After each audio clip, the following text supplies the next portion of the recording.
Today we're going to take a quick look at PowerPoint Online.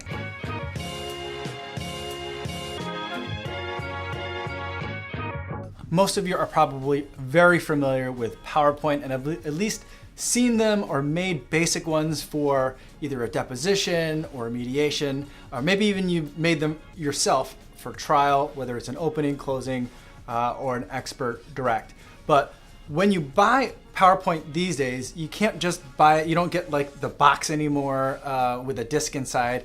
You have to buy it by a subscription, and you get it through the Office 365 subscription, where you get Word, Excel, PowerPoint, Outlook, and a whole bunch of other tools.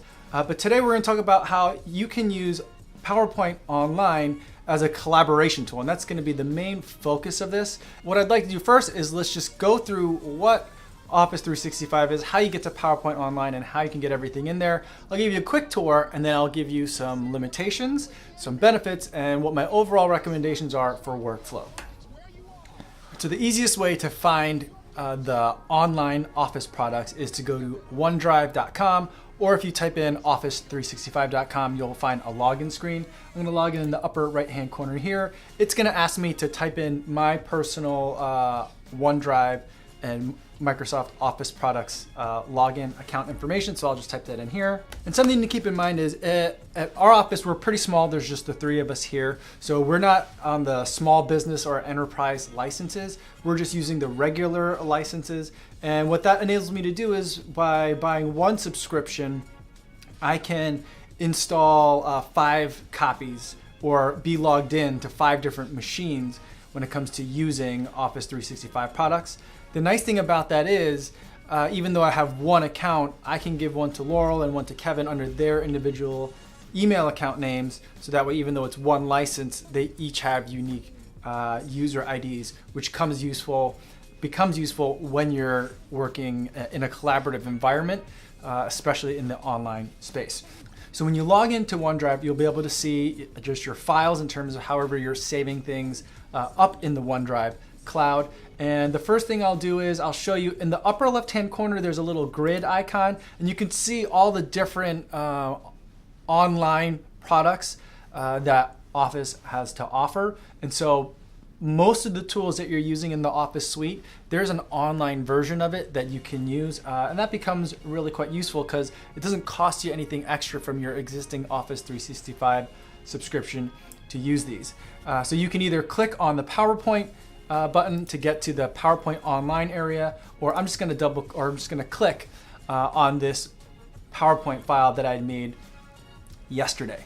And so when you first open up a PowerPoint file through OneDrive or through PowerPoint Online, you get shown to this kind of, I don't know what this view is called, but it's a unique view that lets you see the slides. On the bottom, you can see how many slides there are and advance through them. Each click gives you a click, not a new slide, but whatever click, if there's animations on there, it gives you the next kind of click. So even though there was only 4 slides, it took me 6 clicks to get to the end because there's 2 slides that each had 1 animation. So that's what it looks like. If you want to show the slideshow, you'll hit Start Slideshow. And then once I do that, then my PowerPoint Online goes to full screen and I see my presentation. If you have a remote clicker like this one from Canon that I really like, you can use that to click the buttons to advance. Click it again, then you get my circle, and then click it again, the next page, click, and then I get the call out that I've made, and then I click one more time, and then I'm at there's supposed to be a title slide here, and then, which I intentionally left blank, and then there's the last slide, which is just a blank screen. To get out of that, you'll hit escape. So that all works relatively well. It's pretty smooth. A couple of limitations to be aware of.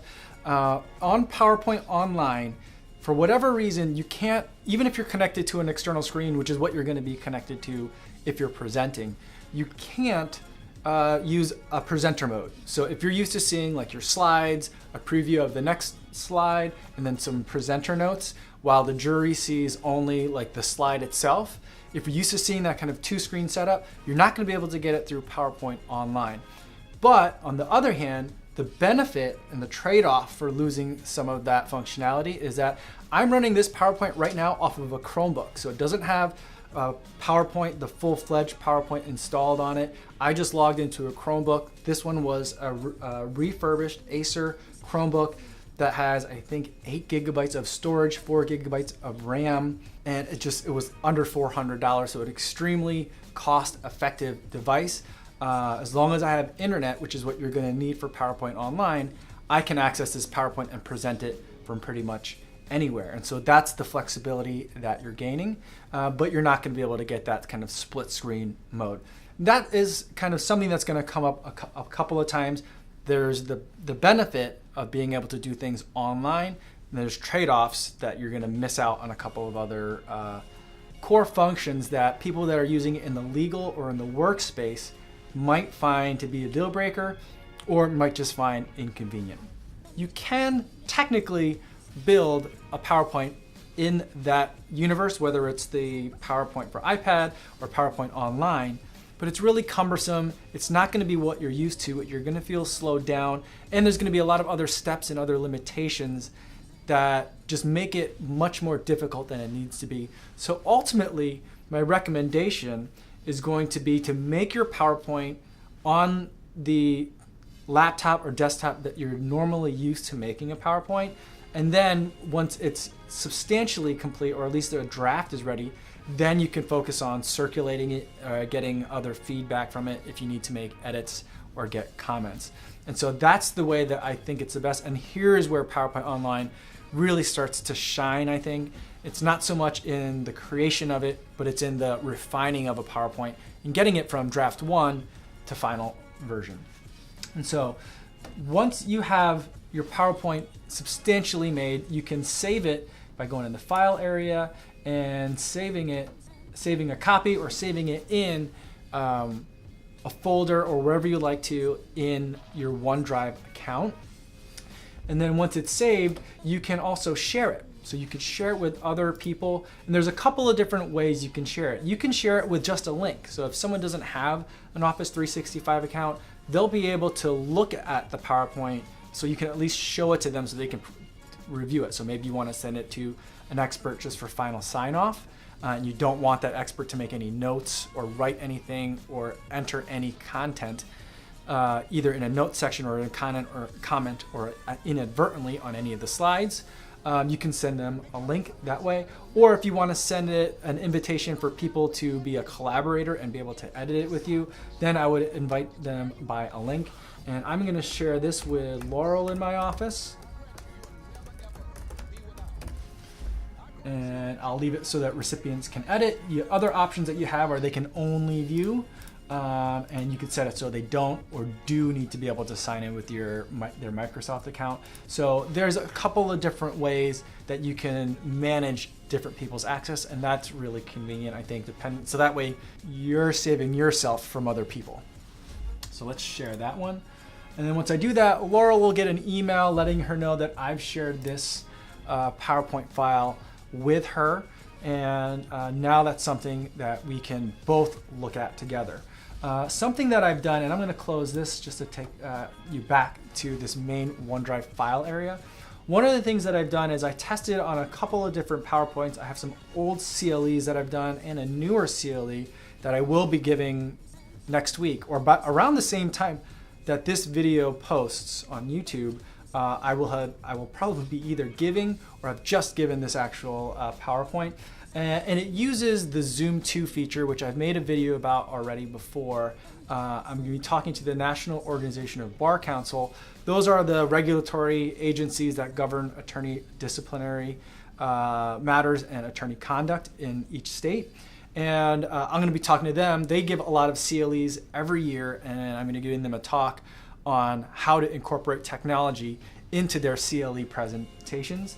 And so one of the things that I'm doing is showing people how they can use PowerPoint to inject interactivity into an otherwise static slideshow presentation. And so that's something that I tried to upload into OneDrive. I can upload it there as just a means of storing it for cloud storage purposes, but I can't look at it in OneDrive. And I think it's because it uses some features that are just not supported yet in PowerPoint Online. I suspect it's because PowerPoint Online is probably HTML5 based, and I just don't know that some of the features that are in there can work or are supported yet. So you have to close that.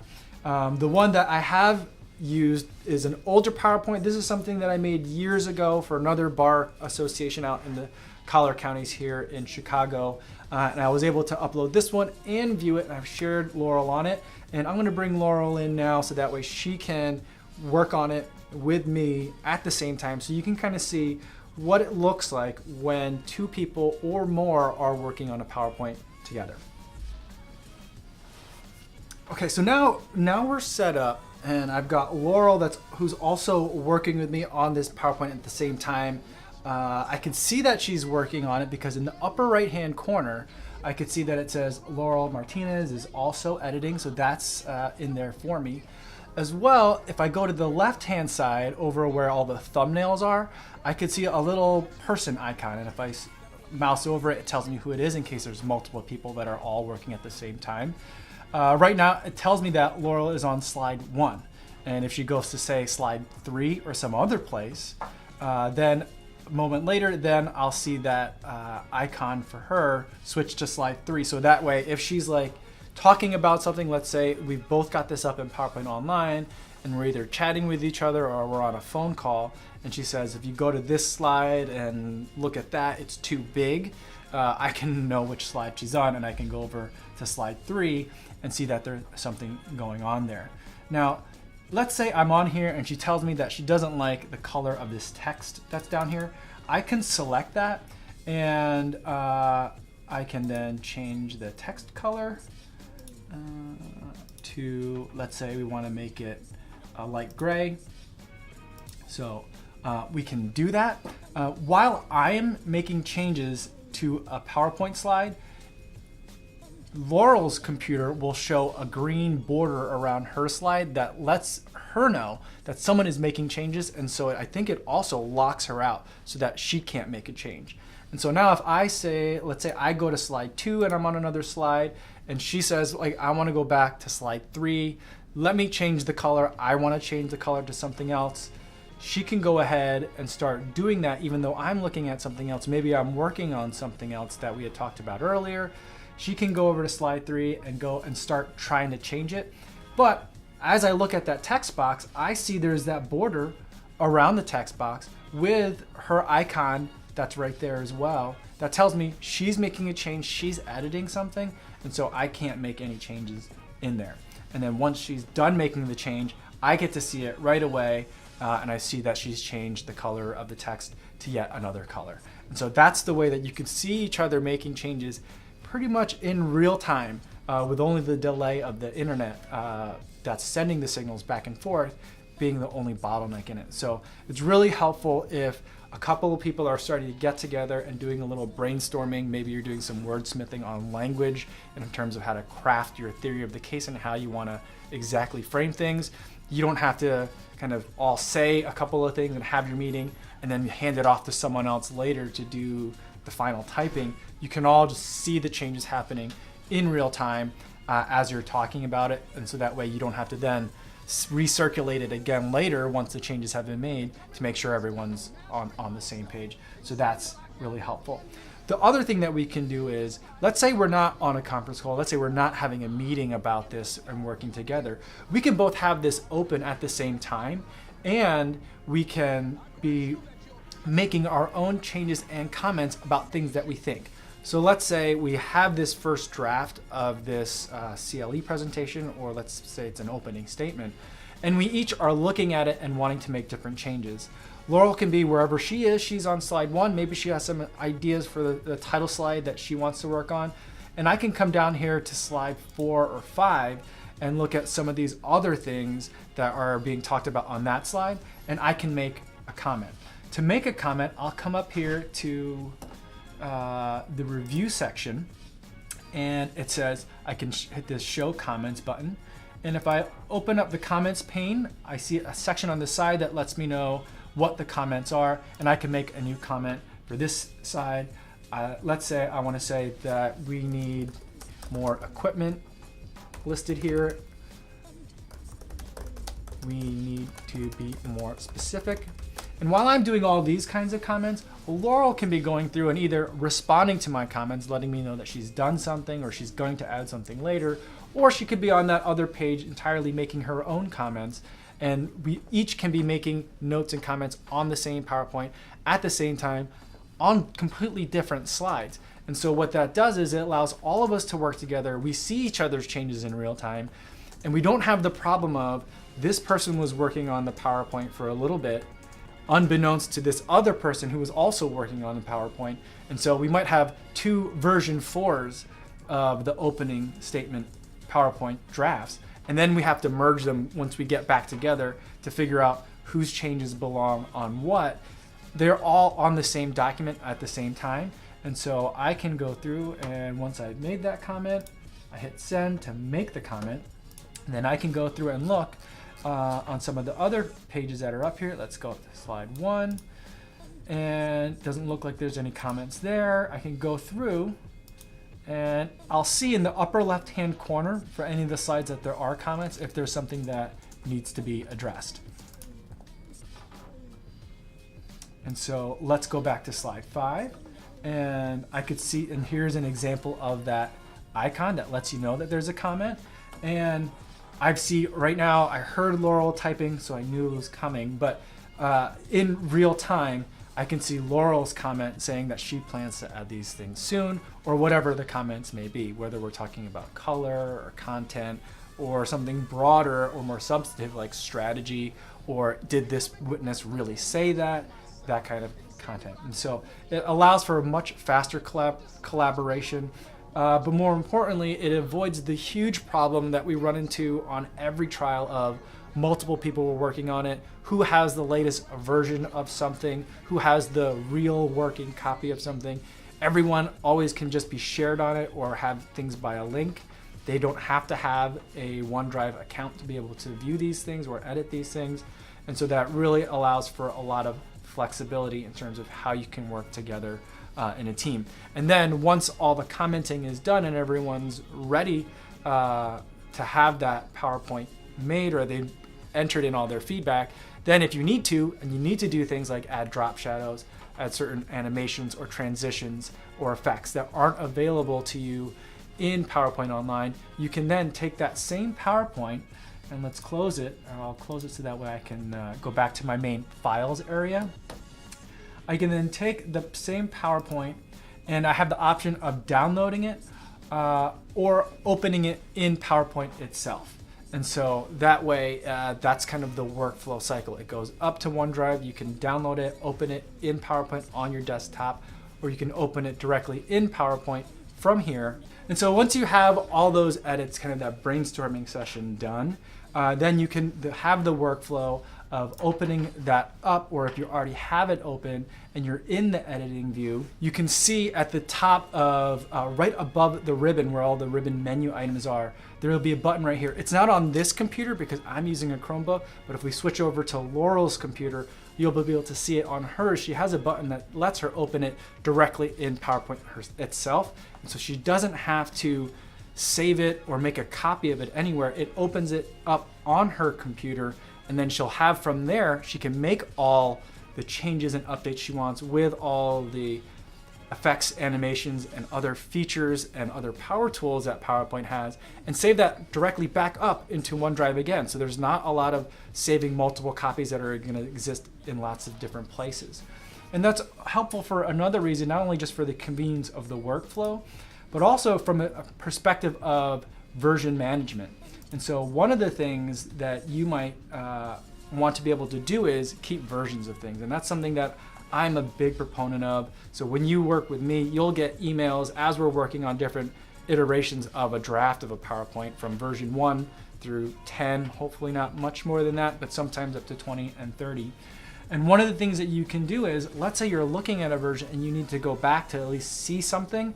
Like maybe we had a couple of slides at the end, or that we've moved to the end in a couple of versions, and ultimately they were deleted, but we want to go get them back and look and see what they were.